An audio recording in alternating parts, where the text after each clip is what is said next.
इस वीडियो को बनाते समय किसी भी अभ्यर्थी की भावनाओं को ठेस नहीं पहुंचाई गई, क्योंकि बीएसएससी पिछले 3 साल से ये काम पहले ही कर रहा है। उम्रे दराज मांग कर लाए थे 4 दिन, 2 आरजू में कट गए 2 इंतजार में। इतिहास के पन्नों में 2 चीजें कभी समय पे नहीं हुई। एक औरंगजेब के बाद मुगल साम्राज्य में सुधार और दूसरा बीएसएससी का एग्जाम। इतिहास के 2 सबसे बड़े धोखे, एक जिसने अपनी सल्तनत खो दी और दूसरा जो सालों से एक अदद नौकरी की तलाश में है। वक्त बदला पर किस्मत नहीं। जब इतिहासकार 18वीं शताब्दी के मुगल साम्राज्य का पतन देखते हैं तो उनको लगता है कि इससे बुरा क्या हो सकता है। फिर उनका नजर बिहार के बीएसएससी पे पड़ता है, तब वो कहते हैं कि माफ करना बाबर भाई, असली संघर्ष तो बिहार का युवा कर रहा है। बादशाह का शाही फरमान सुनो, ऑनलाइन फॉर्म भरने की तारीख आ गई है, जल्दी करो और अपनी फीस जमा करो। ये लो अपनी रसीद। अब ये कहानी शुरू होती है आज से 3 साल पहले।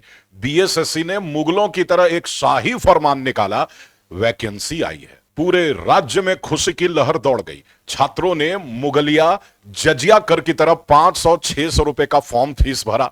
सर्वर डाउन होने पर भी रात के 2-2 बजे तक जागकर फोटो रीसाइज किए। खजाना भर गया बीएसएससी का।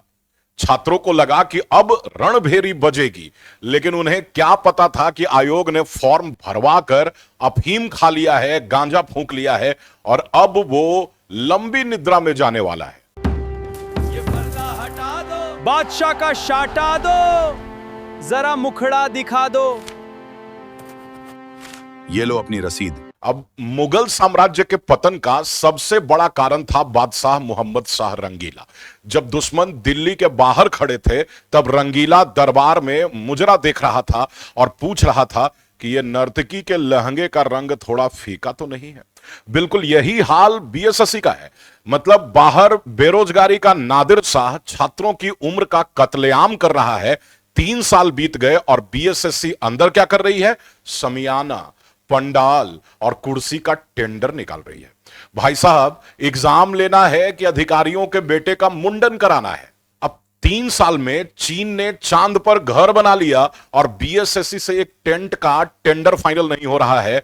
समझ नहीं आ रहा है कि एडमिट कार्ड आएगा या शादी का कार्ड जिसमें लिखा होगा कि मेरे चाचू के एग्जाम में जलूल से जलूल आना। बाबर ने उज्बेकिस्तान से भारत तक संघर्ष किया, पर असली संघर्ष तो अब शुरू होता है पटना से कटिहार जनरल डिब्बे में।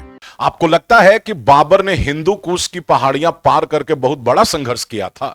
कभी बीएसएससी के उस छात्र से पूछिए जिसे पटना से उठाकर किशनगंज या पूर्णिया का सेंटर दे दिया जाता है।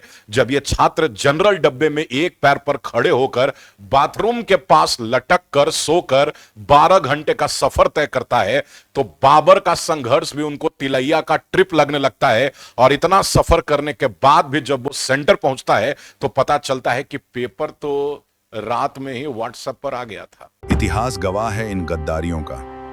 मीर जाफर और मीर सादिक जैसे नाम, और आज के दौर में हाँ, तीसरे का बी लिखो। ये ब्लूटूथ वाले मुन्ना भाई। और देखिएगा कि बीएसएससी बहुत जल्द ऐसे ही मीर जाफरों के साथ जो है वो संगठन बनाएगा और बेरोजगारी के साम्राज्य को और ज्यादा उठाएगा सॉल्वर गैंग और ब्लूटूथ वाले चाचा के साथ।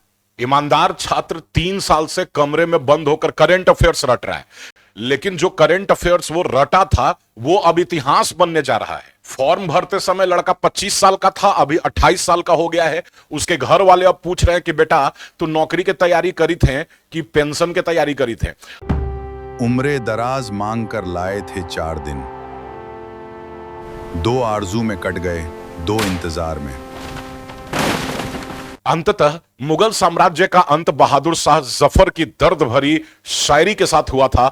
हमारे बीएसएससी के छात्र भी अब जफर बन चुके हैं। वो भी अब आयोग के बाहर खड़े होकर बस यही गाते हैं कि न किसी के आंख का नूर हूं, न किसी के दिल का करार हूं, जो किसी के काम ना आ सका, मैं वो बीएसएससी का उम्मीदवार हूं। मुगलों का तो फिर भी लाल किला बच गया, लेकिन बीएसएससी का यह पंडाल साम्राज्य कब गिरेगा कोई नहीं जानता। इसलिए मेरे भाई तैयारी करते रहिए, लेकिन साथ में हलवाई का काम भी सीख लीजिए, क्योंकि जिस हिसाब से पंडाल के टेंडर निकल रहा है, हो सकता है कि परीक्षा के जगह वहां महाभोज का आयोजन हो जाए और आपके लिए रोजगार का एक साधन बन जाए। पढ़ते रहिए, लड़ते रहिए और पंडाल के रंग पर नजर बनाए रखिए। जय हिंद, जय बिहार। हमारा शाही फरमान सब्सक्राइब करो और शेयर भी कर देना, वरना गजब हो जाएगा। धन्यवाद।